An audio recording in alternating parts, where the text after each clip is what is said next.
നേരം വേളുക്കുന്നേരം വല വീശാൻ പോയല്ലോ ബഹറിൻ്റെ മീതെ എൻ ബാപ്പാ ഉരുകുന്നെൻ്റെ ഉമ്മാനെയും.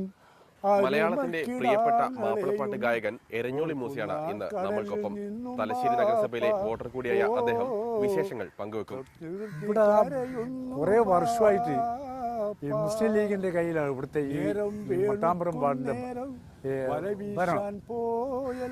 ഒന്നിവിടെ എത്ര തന്നെ ഇത് കാണുന്നില്ല, എത്ര തന്നെ നീറ്റാക്കി എത്ര തന്നെ വൃത്തിയാക്കിയാലും താമസിക്കുന്ന കൂട്ടും പരിസരവാദികളുണ്ടല്ലോ അവര് അതിനോടൊരു ആത്മാർത്ഥം കാണിക്കും. മറ്റൊന്ന് ഇത് അവർ ഒരു പാർട്ടിനെ കുറ്റം പറ്റൊന്നും കാര്യമില്ല. മറ്റൊന്ന് വെച്ചാൽ തലശ്ശേരി വളരെ ഇടുങ്ങിയ ഒരു സ്ഥലമാണ് തലശ്ശേരി.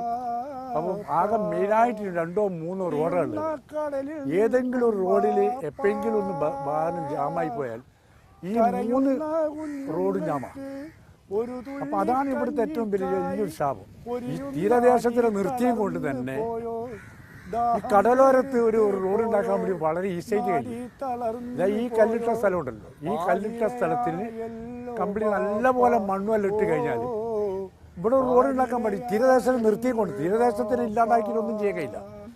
തലശ്ശേരി പോലെ പാരമ്പര്യമുള്ള ഒരു സ്ഥലം, അവിടുത്തെ ഒരു നഗരസഭ, ഈ കലാ സാംസ്കാരിക രംഗത്തേക്ക് എന്തൊക്കെ പ്രവർത്തനങ്ങൾ? സത്യത്തിൽ ഇവിടെ ഈ പറഞ്ഞത് കലാ സാംസ്കാരികമായിട്ട് വളരെ മുന്നിൽ നിൽക്കുന്ന സ്ഥലമായിരിക്കും.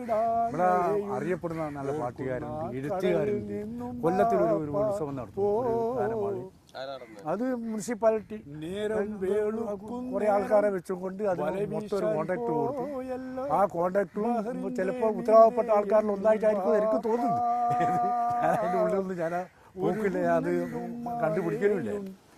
അപ്പം ചില ആളെ വെച്ചും കൊണ്ട് അത് മൊത്തം ഇന്നയാളെ പരിപാടി ചിലപ്പോൾ 50,000 രൂപ 25,000 രൂപ ചാർജ് കൊടുക്കേണ്ട ഒരു 50,000 കൊടുക്കും. ഇങ്ങനെയുള്ള ഒരു ആവശ്യമുള്ളൊരു പ്രോഗ്രാം അല്ലാത്ത ആരെല്ലോ വന്ന് ആരെല്ലോ എന്തെല്ലോ അവതരിപ്പിക്കുകയും കൊല്ലത്തിൽ നടക്കുന്നതാണ്. വല വീശാൻ പോയല്ലോ ബഹറിൻ്റെ മീതെ എൻ ബാപ്പാ ഉരുകുന്നെൻ്റെ